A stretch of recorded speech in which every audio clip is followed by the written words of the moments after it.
Welcome back to the Ellis family home. You remember Ryan, the dad, and then this is Lisa, the mom of the house, and then there's Braden, who just started 8th grade, and Jade, who is a high school senior. Oh yeah, and don't forget about Chance. Last week's episode, we met the Ellis family and we talked about 3 facts about families. Fact number 1, the family was God's idea. Fact number 2, your family was God's idea. And fact number 3, there's no such thing as a perfect family. The Ellis family is definitely not perfect. Recently on his Instagram story, Braden shared a, not so flattering photo of his sister eating breakfast. Let's just say that Jade was less than pleased. More than 300 people saw that photo before their mom made him delete it. Jade feels like her mom doesn't really punish Braden enough when he does things like this. And this isn't the first time. The past 7 months at home have not really been easy for Jade. This is her senior year. She should be cheering on her school at football games, hanging out with friends wherever, whenever, and going to school dances and more. Instead, she is spending most of her time at home with her family. She loves her family, but they could also drive her crazy. She often wonders why God would let this happen to her, especially in her senior year. She tries her best to never forget that God is still looking out for her, and even wrote Jeremiah 29:11 on her bathroom mirror as a reminder. "For I know the plans I have for you," says the Lord. "They are plans for good and not for disaster, to give you a future and a hope." Being mostly at home for 7 months has made it feel hard for Jade to express her identity and be her own person. She feels like her only identity is as a daughter and as a sister. On top of that, she feels an unspoken pressure from her parents to do what they want her to do after high school. They say they support her, and Jade knows that they do, but they also feel strongly about what she should do after high school. With the pressures of this season, Jade needs to remember something we all need to remember. You are in a family, but you are also an individual. God placed you in a family, but He made you as a unique, one-of-a-kind individual. You aren't supposed to be exactly like your parents or your siblings. You are supposed to be the very best version of yourself. But even though you are an individual, God did decide to put you in a family so that you can benefit from your family and so that your family can benefit from you.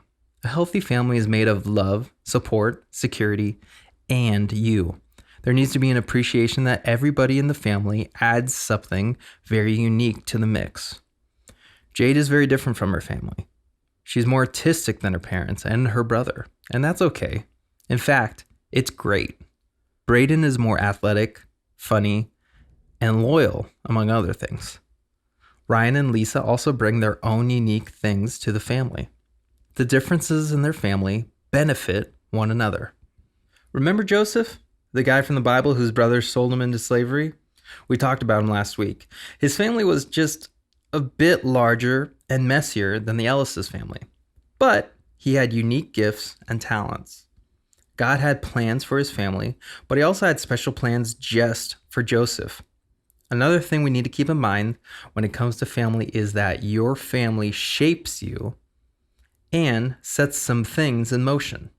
For most people, including Jade, family has the greatest influence on their lives, for good and bad. Psychologists and psychiatrists spend years studying the long-lasting effects families have on the individual. In the most formative years of our lives, from birth to 18, the people we spend the most time with will shape us and mold us and get some things in motion. Since Jade was a baby, Ryan and Lisa have always made Jesus a priority, which has helped Jade develop a great relationship with Him. Her parents also taught her to always treat everyone with kindness, no matter who they are or where they are from. Jade appreciates the many great qualities her family has instilled in her, but family influence can also be imperfect and messy.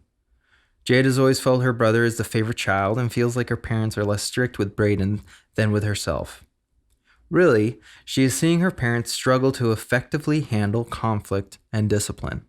Although Ryan and Lisa are great parents, they avoid conflict as much as possible. This has influenced Jade in her view of conflict. She sees conflict as a scary monster and hasn't really learned how to effectively engage with it. We know from the Bible that Joseph's family shaped him and set some stuff in motion in his life. The fact that his dad treated him so much better than the other brothers shaped Joseph and probably set in motion some of his arrogance. And it certainly shaped his brothers and set in motion some of their jealousy. Even though they were a mess, his family believed in God, and Joseph was raised in a home that tried to honor him, which helped establish Joseph's trust in God. And so when they sold him as a slave, his family set all sorts of things in motion in Joseph's life.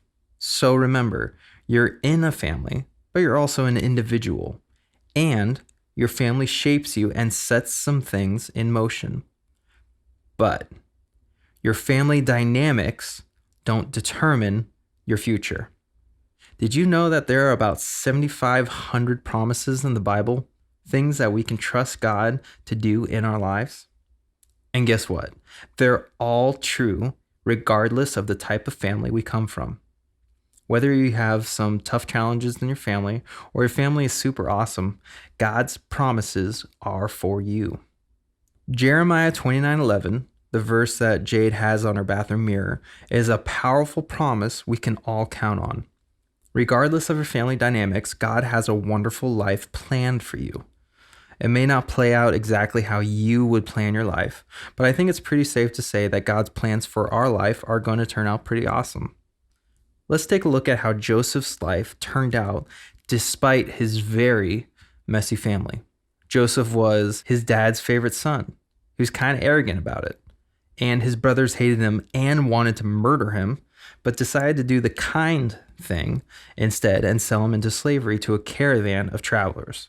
Then he was taken to Egypt and sold as a slave to a wealthy Egyptian officer named Potiphar. So let's read two examples of what happened to Joseph, how God's plans for his life unfolded even though he came from a really messy family. When Joseph was taken to Egypt by the Ishmaelite traders, he was purchased by Potiphar, an Egyptian officer. Potiphar was captain of the guard for Pharaoh, the king of Egypt. The Lord was with Joseph, so he succeeded in everything he did as he served in the home of his Egyptian master. Potiphar noticed this and realized that the Lord was with Joseph, giving him success in everything he did. This pleased Potiphar, so he soon made Joseph his personal attendant. He put him in charge of his entire household and everything he owned. That's Genesis 39, 1-5. Years later, we can see more success in Joseph's life in Egypt, a place he would not have been unless his brothers sold him into slavery. Genesis 41, 39-46 says, Then Pharaoh said to Joseph, Since God has revealed the meaning of the dreams to you, clearly no one else is as intelligent or wise as you are. You'll be in charge of my court, and all of my people will take orders from you. Only I, sitting on my throne, will have a rank higher than yours. Pharaoh said to Joseph, I hereby put you in charge of the entire land of Egypt. Then Pharaoh removed his signet ring from his hand and placed it on Joseph's finger. He dressed him in fine linen clothing and hung a gold chain around his neck. Then he had Joseph ride in the chariot reserved for his second in command. And wherever Joseph went, the command was shouted, Kneel down. So Pharaoh put Joseph in charge of all of Egypt. And Pharaoh said to him, I am Pharaoh, but no one will lift a hand or foot in the entire land of Egypt without your approval. Then Pharaoh gave Joseph a new Egyptian name, Zephaniah-Paneah. He also gave him a wife whose name was Asenath. She was the daughter of Potiphar, the priest of On. So Joseph took charge of the entire land of Egypt. He was 30 years old when he began serving in the court of Pharaoh, the king of Egypt. And when Joseph left Pharaoh's presence, he inspected the entire land of Egypt. Genesis 41, 39-46. Joseph's brothers wanted him dead, but they sold him as a slave instead. Their plan for Joseph was to ruin his life. But God had other plans. Joseph's wacky family dynamic and his brothers' hatred of him didn't write his story. God did. God had big plans for Joseph. He wanted Joseph to gain influence in a faraway land and help rule it. He wanted Joseph's love and trust in him to impact an entire nation. Along the way, Joseph's life had some ups and downs. Our family lives, just like Jade's, have ups and downs. Even with ups and downs, if we keep pursuing Jesus, nothing can prevent his plan from happening in our lives. It's important to remember, Your family may not be perfect, but God's plans are. See you next week for another look into the life of the Ellis family and the life of Joseph.